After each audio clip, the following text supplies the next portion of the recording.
PGT और LT की best तैयारी के लिए हम आप लोगों को जीवाणु या बैक्टीरिया पर थ्योरी समझा रहे थे। तो उसी सीरीज में आज भी जीवाणु अथवा बैक्टीरिया पर जीवाणु में पोषण या न्यूट्रिशन इन बैक्टीरिया को समझाएंगे और इसके बाद में जीवाणु या बैक्टीरिया पर आधारित मोस्ट इंपॉर्टेंट एमसीक्यू भी करवाएंगे, यानी मोस्ट इंपॉर्टेंट विकल्पीय प्रश्न भी आपको करवाएंगे। तो चलिए सबसे पहले पोषण को समझा देते हैं, यानी सबसे पहले थ्योरी देख लेते हैं और इसके बाद मोस्ट इंपॉर्टेंट एमसीक्यू भी देखेंगे। तो देखिए जीवाणुओं में पोषण यानी न्यूट्रिशन इन बैक्टीरिया। देखिए जो जीवाणु होते हैं, जीवाणुओं में दो तरीके से पोषण होता है। एक तो विषमपोषी पोषण, विषमपोषी पोषण होता है और दूसरा होता है स्वापोषी पोषण। स्वापोषी पोषण, एक विषमपोषी पोषण होता है और दूसरा स्वापोषी पोषण होता है।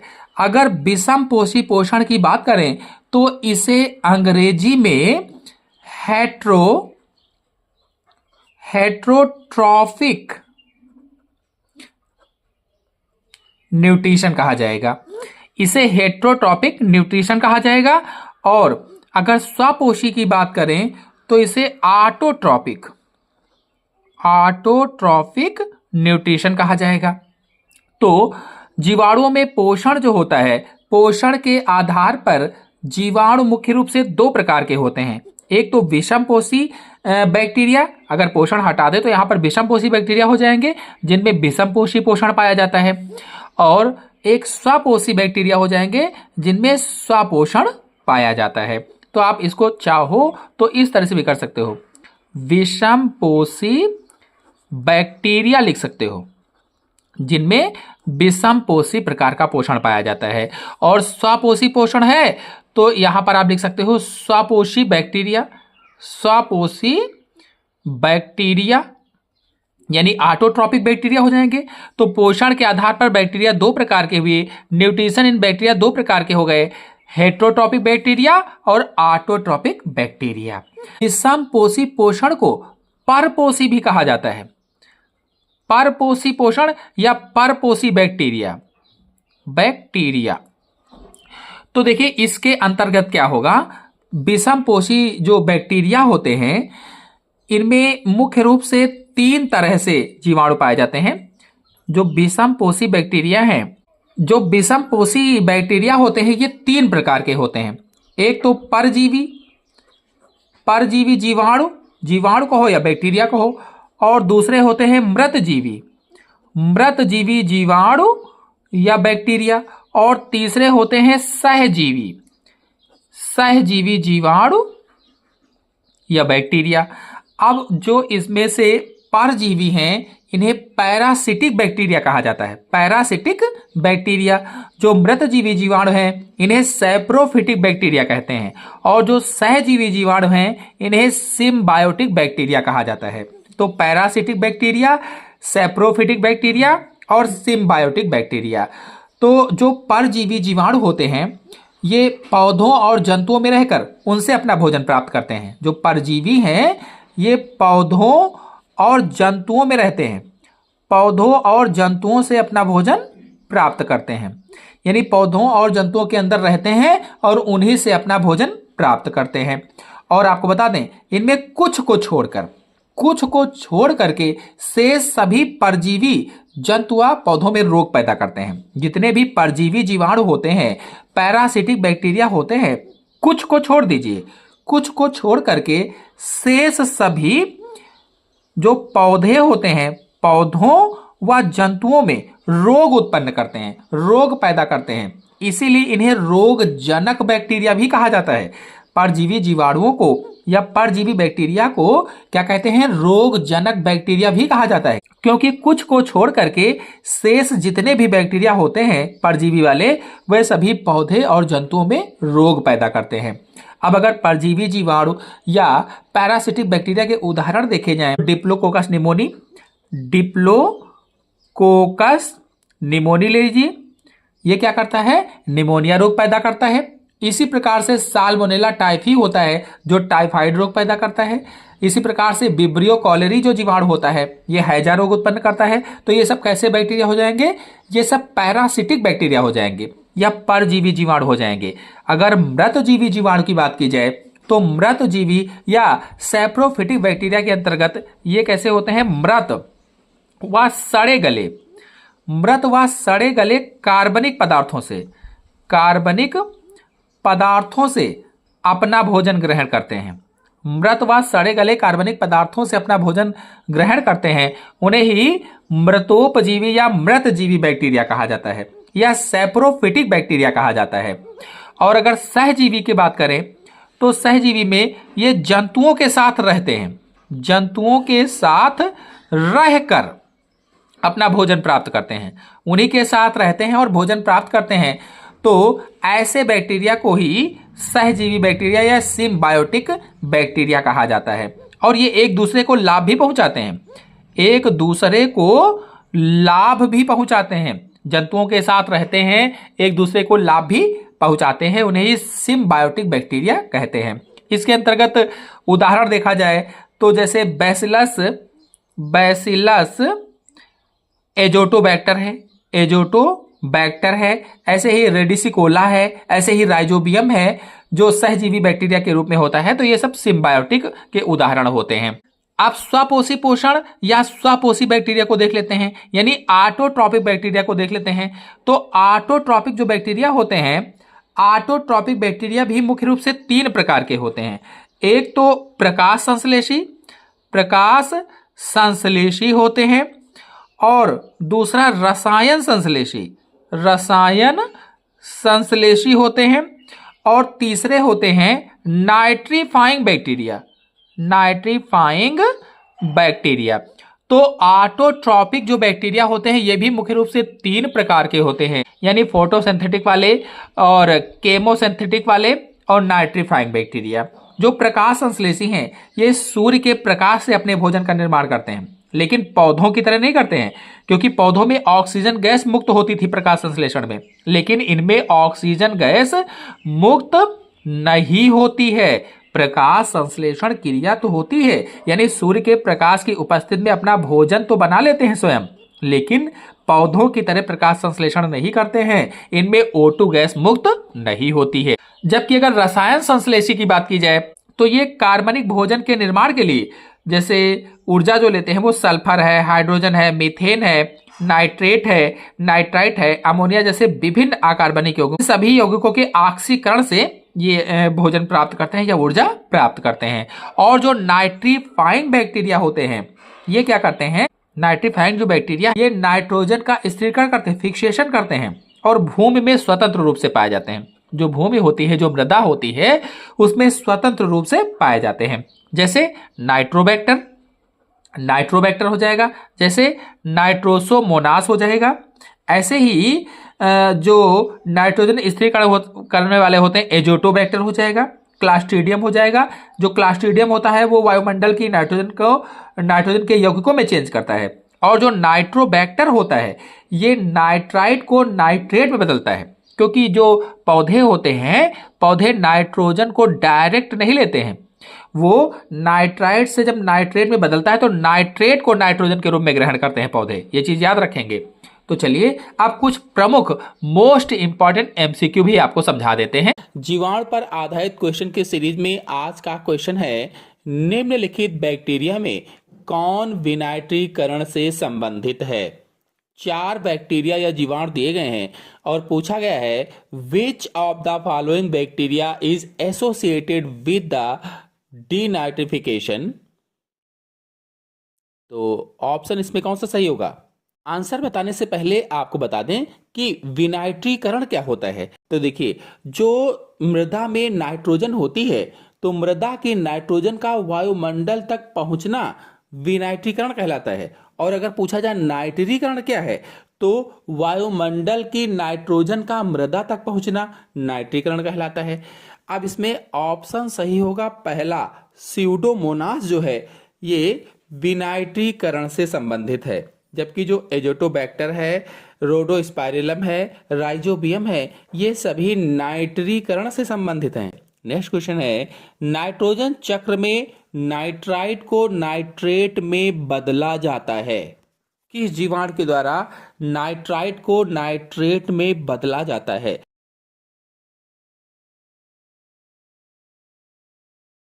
In nitrogen cycle nitrate is converted to nitrate by. चार ऑप्शन आपके सामने दिए गए हैं, सोचिए और बताइए कौन सा ऑप्शन सही हो सकता है। आपको बता दें कि नाइट्रोजन चक्र में नाइट्रिफिकेशन प्रक्रिया के दौरान अमोनिया को पहले नाइट्राइट में बदला जाता है और फिर नाइट्रेट में बदला जाता है, और यह प्रक्रिया दो चरणों में पूरी होती है। पहले चरण में नाइट्राइट बनता है और द्वितीय चरण में नाइट्राइट से नाइट्रेट बनता है। पहले चरण में नाइट्रोमोनास और नाइट्रोकोकस बैक्टीरिया इसे करवाते हैं और दूसरे चरण में नाइट्राइट को नाइट्रेट में नाइट्रोबैक्टर समूह के बैक्टीरिया उस प्रक्रिया को करवाते हैं। अगला क्वेश्चन है, पौधों में एग्रोबैक्टीरियम राइजोजीन्स के कारण होता है।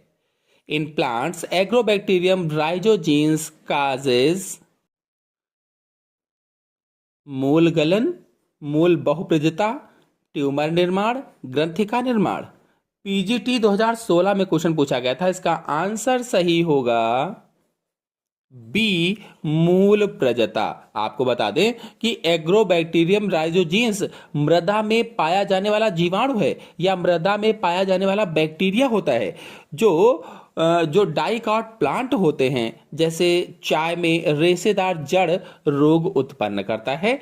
नेक्स्ट क्वेश्चन है, जीवाणु तथा उनके द्वारा जनित व्याधि के सही जोड़े का चयन करें। यानी ये जो जीवाणु लिखे गए हैं इनके द्वारा कौन कौन सी व्याधियां हो जाती हैं, कौन कौन से रोग हो जाते हैं, ये जोड़े कौन से सही हैं इसमें से? Mycobacterium diphtheria, vibrio cholerae tuberculosis, Mycobacterium leprae कुत्ता खांसी या ऊपिंग कफ, और ट्रेपोनेमा पैलिडम सिफिलिस। कौन सा सही होगा इसमें? Select the correct pair of bacteria and the disease caused by it. Answer सही होगा इसमें से डी, ट्रेपोनेमा पैलिडम सिफिलिस। और आपको बता दें कि जो सिफिलिस है एक बैक्टीरियल डिसीज होती है या एक जीवाणु जनित संक्रामक बीमारी होती है जो एसटीडी रोग कहलाता है या यौन संचारित रोग कहलाता है। यह सेक्सुअल ट्रांसमिटेड डिसीज होती है और यह ट्रेपोनेमा पैलिडम नामक जीवाणु के कारण हो जाता है। नेक्स्ट क्वेश्चन पर आते हैं। नेक्स्ट क्वेश्चन है, स्ट्रेप्टोमाइसिन एंटीबायोटिक प्राप्त किया जाता है। स्ट्रेप्टोमाइसिन एंटीबायोटिक प्राप्त किया जाता है। चार ऑप्शन आपके सामने दिए गए हैं। Antibiotic streptomycin is obtained from. सोचिए और बताइए कौन सा ऑप्शन सही होगा। पीजीटी 2000 में क्वेश्चन पूछा जा चुका है, तो इसका आंसर सही होगा पहला, एस ग्रेसियस से प्राप्त किया जाता है। स्ट्रेप्टोमाइसिन एंटीबायोटिक की खोज सबसे पहले वॉक्समैन ने सन 1944 में की थी। वॉक्समैन ने, जिसके लिए उन्हें नोबेल पुरस्कार दिया गया था। उन्होंने यह प्रतिजैविकी स्ट्रेप्टोमाइसिस ग्रीसियस नामक जीवाणु से प्राप्त की थी। स्ट्रेप्टोमाइसिस ग्रीसियस से स्ट्रेप्टोमाइसिन एंटीबायोटिक दवा प्राप्त की थी। और स्ट्रेप्टोमाइसिस ग्रीसियस ग्राम पॉजिटिव प्रकार का बैक्टीरिया होता है। ग्राम पॉजिटिव क्या है, ग्राम नेगेटिव क्या है, पूरी जानकारी पिछले वीडियो में मैंने समझाया था। आप नहीं जानते हैं तो जाकर के देख सकते हैं। नेक्स्ट क्वेश्चन है, स्ट्रेप्टोमाइसिन उत्पन्न होता है। स्ट्रेप्टोमाइसिन इज प्रोड्यूस्ड बाय, इससे उत्पन्न होता है। ऑप्शन सही होगा इसमें से बी, स्ट्रेप्टोमाइसिस ग्रीसियस से, अभी आपको बताया था। नेक्स्ट क्वेश्चन है, स्ट्रेप्टोमाइसिस रेमोसस से मिलता है। What is obtained from Streptomyces ramosus. PGT 2011 में क्वेश्चन पूछा जा चुका है। आंसर सही होगा इसमें से बी, टेरामाइसिन। आपको बता दें कि स्ट्रेप्टोमाइसिस रेमोसस से टेरामाइसिन नामक एंटीबायोटिक दवा प्राप्त की जाती है, जबकि स्ट्रेप्टोमाइसिस ऑरियोफेसियंस से ऑरियोमाइसिन नामक एंटीबायोटिक प्राप्त की जाती है। स्ट्रेप्टोमाइसिस वेनुजेली से क्लोरोमाइसिन नामक एंटीबायोटिक प्राप्त की जाती है। नेक्स्ट क्वेश्चन है साइनोबैक्टीरिया है। साइनोबैक्टीरिया आर, अगर आप लोग साइनोबैक्टीरिया पर फुल वीडियो देखना चाहते हैं, पूरा अच्छी तरीके से डिटेल से समझना चाहते हैं, तो हमारे चैनल में वीडियो अपलोडेड है, आप लोग जाकर के देख लीजिए, या फिर अपने यूट्यूब के सर्च बॉक्स में लिखिए साइनोबैक्टीरिया, स्पेस छोड़िए और बायोलॉजी साइंस एस के लिखकर एंटर कीजिएगा, आ जाएगा हमारा वीडियो, देख लीजिए, समझ में आ जाएगा। ये क्वेश्चन पीजीटी 2002 में पूछा गया था और इसका आंसर सही होगा सी, स्वापोषी प्रोकैरियोट जिनमें विशिष्ट नील हरित रंजक पाए जाते हैं। नेक्स्ट क्वेश्चन है नाइट्रोजन स्थिरीकरण का गुण दिए गए निम्न सभी शैवालों में किस में पाया जाता है? Property of nitrogen fixation is found in which given algae? Cyanophyta, chlorophyta, rhodophyta, phaeophyta. TGT 2021 में यह क्वेश्चन पूछा गया था। इसका आंसर कौन सा सही होगा? आंसर सही होगा इसका पहला, साइनोफाइटा। आपको बता दें कि जैव उर्वरक एक प्रकार के सूक्ष्म जीव होते हैं। जो जैव उर्वरक हैं एक प्रकार के सूक्ष्म जीव होते हैं, जैसे जीवाणु और नीलहरित शैवाल, जो भूमि की उर्वरा शक्ति को नाइट्रोजन स्थिरीकरण क्रिया द्वारा बढ़ाते हैं, यानी भूमि की उपजाऊ शक्ति को बढ़ाते हैं। जैसे नीलहरित शैवाल में जैसे एजोला है, एनाबीना है, ये सब सहजीवी शैवाल होते हैं और भूमि की उर्वरा शक्ति बढ़ाने में काम करते हैं। वह जीवाणु जिसे कामा के आकार के अंतर्गत वर्गीकृत किया गया है। Bacteria which have comma shape are classified under. 4 option आपके सामने दिए गए हैं, सोचिए और बताइए। पीजीटी 2000 में क्वेश्चन पूछा जा चुका है। वह जीवाणु जिसे कामा के आकार के अंतर्गत वर्गीकृत किया गया है। तो ऑप्शन सही होगा इसमें से सी, विब्रियो। नेक्स्ट क्वेश्चन है क्षण रूपी जीवाणु कहलाते हैं। क्षण रूपी जीवाणु cocci, bacilli, spirilla, vibrio. Rod से बैक्टीरिया आर कॉल्ड। टीजीटी 2013 में क्वेश्चन पूछा जा चुका है। क्षण रूपी जीवाणु, तो आंसर सही होगा इसमें से बी, क्षण रूपी जीवाणु वैसिलाई होते हैं। आपको बता दें कि जीवाणु अपनी विभिन्न आकृतियों के आधार पर अलग अलग प्रकार के होते हैं, चाहे वो गोलाकार हो, कोकाई हो, वैसिलाई हो, या दंडाणु जिसे कहा जाता है, कामाकार हो, सर्पिलाकार हो, आदि आकारों में पाए जाते हैं।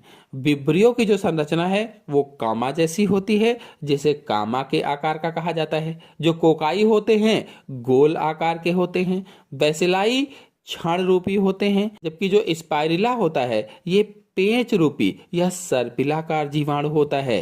नेक्स्ट क्वेश्चन है एक जीवाणु अन्य जीवों द्वारा संश्लेषित कार्बनिक अणुओं पर जीवित रहता है। ये इन अणुओं पर कार्बन एवं ऊर्जा दोनों के स्रोत के लिए निर्भर रहता है। इस जीवाणु के लिए उपयुक्त तो पद है। सोचिए और बताइए कौन सा ऑप्शन सही होगा इसमें। 4 ऑप्शन आपके सामने दिए गए हैं, तो ऑप्शन सही होगा इसमें से डी, कीमोहेट्रोट्रॉप्स कहलाता है। कीमोहेट्रोट्रॉप्स। नेक्स्ट क्वेश्चन पर आते हैं। कसाभिक की संख्या एवं स्थिति के आधार पर विब्रियो कॉलेरी होता है। On the basis of number and position of flagella vibrio cholerae is. TGT 2016 में क्वेश्चन पूछा जा चुका है, बहुत ही ज्यादा इंपॉर्टेंट क्वेश्चन है विब्रियो कॉलेरी पर। ऑप्शन कौन सा सही होगा इसमें, पहला, दूसरा, तीसरा, चौथा? तो आंसर सही होगा इसमें से सी, मोनोट्राइकस होता है। बता दें कि कसाभिक लगभग 3 से 12 माइक्रोन लंबे होते हैं, 3 से 12 माइक्रोन लंबे, और ये लहरदार तंतुमय उपांग होते हैं, लहरदार होते हैं, लहराते रहते हैं, तंतुमय उपांग होते हैं जो कोशिका भित्ति से बाहर निकले रहते हैं और इसकी सहायता से जीवाणु गति करते हैं, चलते हैं और कसाभिक की स्थिति एवं संख्या के आधार पर जो विब्रियो कॉलरी है जीवाणु मोनोट्राइकस कहलाता है। नेक्स्ट क्वेश्चन है, निम्नलिखित में से कौन सा संघटक जीवाणु कोशा में अनुपस्थित होता है?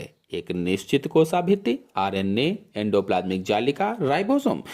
तो इसका आंसर सही होगा सी, एंडोप्लाज्मिक जालिका। जो जीवाणु कोशिका होती है प्रोकैरियोटिक कोशिका होती है और इसमें सभी कोशिकांग नहीं पाए जाते हैं।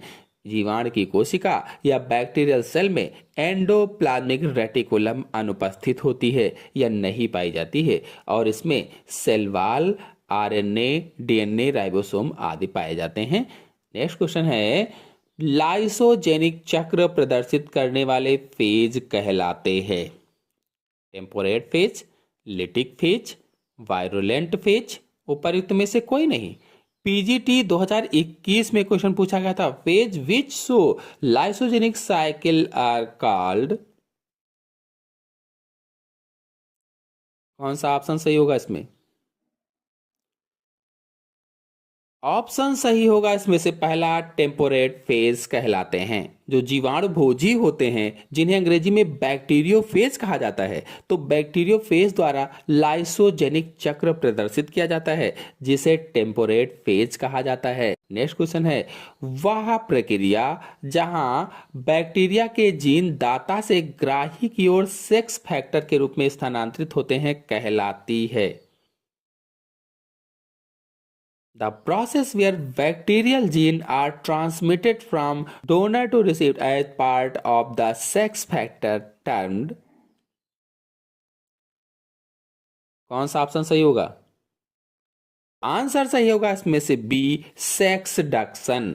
तो ऐसी प्रक्रिया जहां बैक्टीरिया के जीन दाता से ग्राही की ओर सेक्स फैक्टर के रूप में स्थानांतरित होते हैं, जाते हैं, उसे सेक्सडक्शन कहा जाता है। नेक्स्ट क्वेश्चन है, निम्न में से कौन से जीवाणु सामान्यतः मानव की आंत में रहते हैं? Corynebacterium, Escherichia coli, Vibrio cholerae, Bacillus subtilis. Which of the following bacterium commonly live in human intestine? PGT 2013 में क्वेश्चन पूछा जा चुका है, कौन सा ऑप्शन सही होगा इसमें? मानव आंत में रहने वाले जीवाणु का नाम बताना है। तो हम सभी लोग जानते हैं, मैंने कई बार इस चीज को लेक्चर में समझाया है, पढ़ाया है कक्षा 12 में। जो एस्चेरिशिया कोलाई होता है ये मानव की आंत में पाया जाता है, यानी एस्चेरिशिया जीवाणु मानव की आंत में सहभोजी या कमेंसल रूप में रहता है और यह बड़ी मात्रा में विटामिन बी और के उत्पन्न करता है, अधिक मात्रा में विटामिन बी और के उत्पन्न करता है। एस्चेरिशिया कोलाई का उपयोग जैव प्रौद्योगिकी या बायोटेक्नोलॉजी में शोधों और जेनेटिक इंजीनियरिंग में किया जाता है। नेक्स्ट क्वेश्चन है, मेथेनोजन जीवाणु से संबंधित है? जो मेथेनोजन जीवाणु है किससे संबंधित है? Methanogenic bacteria belong to mycoplasma, eubacteria, cyanobacteria, archaebacteria. TGT 2021 में क्वेश्चन पूछा जा चुका है। आपको बता दें कि मेथेनोजन वे जीवाणु होते हैं जो अनाक्षी श्वसन के दौरान मेथेन गैस उत्पन्न करते हैं या मेथेन गैस निकालते हैं। ऐसे जीवाणुओं को मेथेनोजन जीवाणु या मेथेनोजेंस बैक्टीरिया कहा जाता है और ये जीवाणु आर्की बैक्टीरिया से संबंधित होते हैं, इसलिए इसमें आंसर सही होगा डी, आर्की बैक्टीरिया। और आपको बता दें कि ये जीवाणु बहुत उच्च ताप पर भी जीवित रहते हैं और निम्न ताप पर भी जीवित रहते हैं, यानी बहुत ज्यादा गर्मी हो तब भी जीवित रहते हैं, बहुत ज्यादा ठंडी हो तब भी जीवित रहते हैं।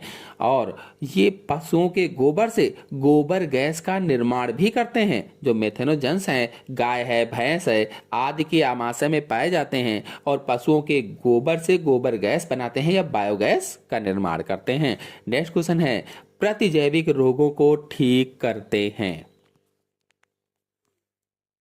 प्रतिजैविक रोगों को ठीक करते हैं। 4 ऑप्शन आपके सामने दिए गए हैं, सोचिए और बताइए कौन सा ऑप्शन सही होगा।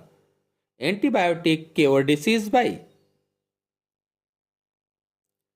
तो ऑप्शन सही होगा इसमें से बी, रोग उत्पन्न करने वाले जीवधारियों से लड़ाई करते हैं, fighting with disease causing organism. ये क्वेश्चन 1999 में पूछा जा चुका है।